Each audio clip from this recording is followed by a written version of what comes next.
नमस्कार। आज हम एक बहुत ही दिलचस्प विषय पर बात करने वाले हैं। जी। श्रीमद् भागवत का 11वां स्कंद और उसका 14वां अध्याय। हाँ, ये बहुत महत्वपूर्ण संवाद है उद्धव और श्री कृष्ण के बीच का। बिल्कुल। इसमें उद्धव जी एक सीधा सवाल पूछते हैं भगवान से कि भाई आत्म कल्याण के इतने रास्ते हैं, पर सबसे अच्छा कौन सा है? हाँ, खासकर जब श्री कृष्ण खुद ही भक्ति योग की इतनी महिमा बताते हैं। सही कहा। तो आज हम इसी को थोड़ा समझने की कोशिश करेंगे कि श्री कृष्ण भक्ति योग को ही सर्वोपरि क्यों मानते हैं। और एक भक्त की एक सच्चे भक्त की अवस्था कैसी होती है असल में। हाँ, चलिए इसी पर बात करते हैं। तो देखिए, श्री कृष्ण शुरुआत करते हैं ये बताकर कि ये ज्ञान ये भागवत धर्म कोई नया नहीं है। अच्छा। हाँ, वो कहते हैं कि कल्प के आरंभ में सृष्टि की शुरुआत में उन्होंने ये ज्ञान ब्रह्मा जी को दिया था। ओहो, ब्रह्मा जी को? जी।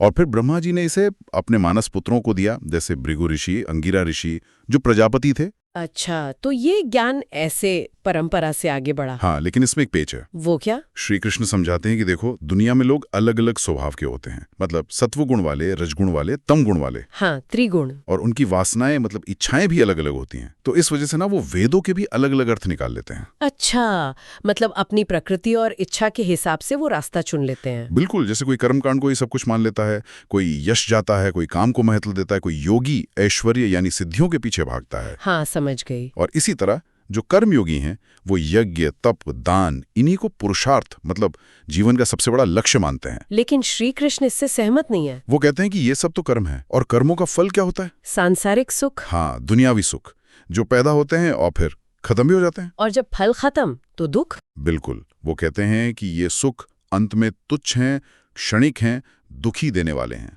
तो फिर इसका उपाय क्या है?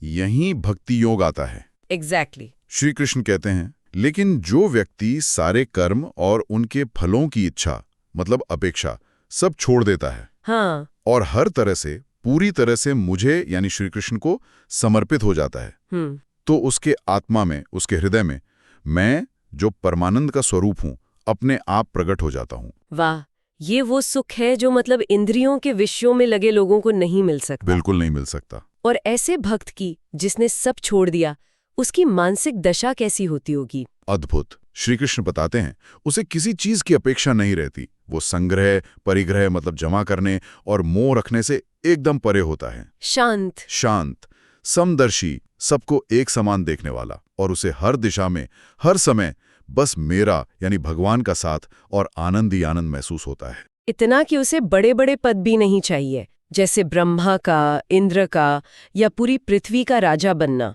कुछ नहीं, यहाँ तक कि पाताल का स्वामी बनना भी नहीं। और तो और योग की सिद्धियां या मोक्ष तक की इच्छा नहीं रहती उसे। मोक्ष की भी नहीं। ये तो संध्या। भक्ति अपने आप में ही पूर्ण है। हाँ, भक्ति ही उसका साध्य है, भक्ति साधन। और श्री कृष्ण तो यहाँ तक कह देते हैं कि ऐसा प्रेमी भक्त मुझे ब्रह्मा, शंकर, बलराम जी, लक्ष्मी जी और यहाँ तक कि अपनी आत्मा से भी ज्यादा प्यारा है। ये तो कल्पना से परे लगता है। हाँ, और वो कहते हैं कि मैं ऐसे निष्काम समदर्शी भक्त के पीछे पीछे घूमता हूँ। भगवान भक्त के पीछे? बिल्कुल। क्यों?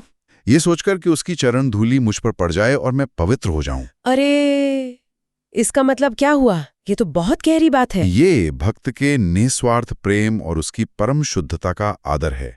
ये दिखाता है कि भगवान भी शुद्ध, अनन्य प्रेम के वश में है। तो फिर इस भक्ति में शक्ति कितनी है? अगर कोई भक्त पूरी तरह से इंद्रियों पर काबू ना भी कर पाया हो तो? हाँ, ये भी सवाल आता है मन में। अगर दुनियावी चीजें उसे अभी भी खींचती हों तो भी श्री कृष्ण आश्वासन देते हैं। वो कहते हैं कि मेरी भक्ति जो है वो क्षण क्षण बढ़ती है, और वो इतनी प्रबल होती है कि उसके प्रभाव से भक्त विषयों से हारता नहीं है, वो उसे खींच नहीं पाते। अच्छा। उन्होंने एक उदाहरण दिया ना, जैसे धधकती हुई आग लकड़ी के बड़े से बड़े ढेर को जलाकर राख कर देती है ना। हाँ। वैसे ही मेरी भक्ति सारे पापों की राशि को, कर्मों के बंधनों को भस्म कर देती है। तो भक्ति सिर्फ एक भाव नहीं, बल्कि एक जबरदस्त शुद्ध करने वाली शक्ति है। बिल्कुल। वो कहते हैं कि योग, सांख्य ज्ञान, धर्म का पालन, स्वाध्याय, तपस्या, त्याग, इनमें से कोई भी साधन मुझे उतना वश में नहीं कर सकता जितनी अनन्य प्रेममयी भक्ति कर सकती है।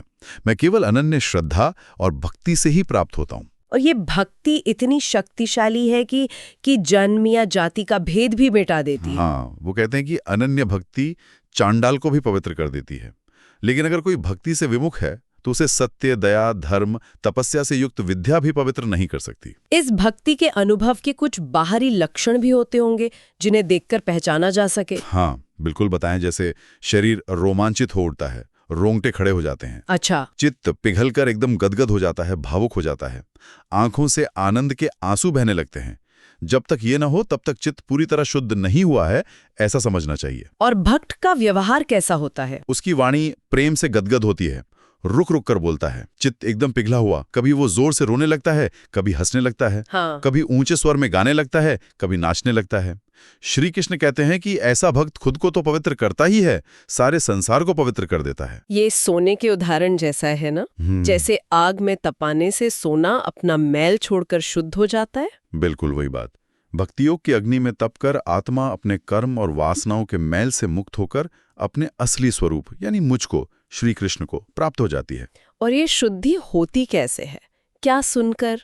हाँ, वो कहते हैं कि जैसे जैसे भक्त मेरी लीलाओं, मेरे गुणों की कथा सुनता है, उसका पाठ करता है, वैसे वैसे उसका चित्त धुलता जाता है, साफ होता जाता है। और जैसे जैसे मन साफ होता है, वैसे वैसे उसे सूक्ष्म तत्व का यानी आत्मा और परमात्मा की असलियत का दर्शन होने लगता है, वो देख पाता है। तो कुल मिलाकर सार यही निकलता है कि श्री कृष्ण की दृष्टि में सभी साधनों में अनन्य भक्ति ही सर्वश्रेष्ठ है, सबसे सीधी है। हाँ, क्योंकि ये कर्मों के अस्थायी फलों और दूसरे मार्गों की सीमाओं से परे ले जाती है।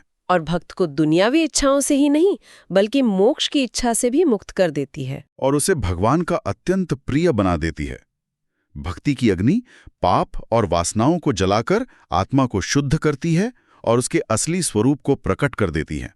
यहाँ एक बात सोचने वाली है। क्या? कि भक्ति को एक ऐसी शुद्ध करने वाली शक्ति की तरह दिखाया गया है जो जन्म या कर्म की गहरी आदतों, प्रवृत्तियों पर भी हावी हो सकती है। हाँ, ये बहुत महत्वपूर्ण बिंदु है।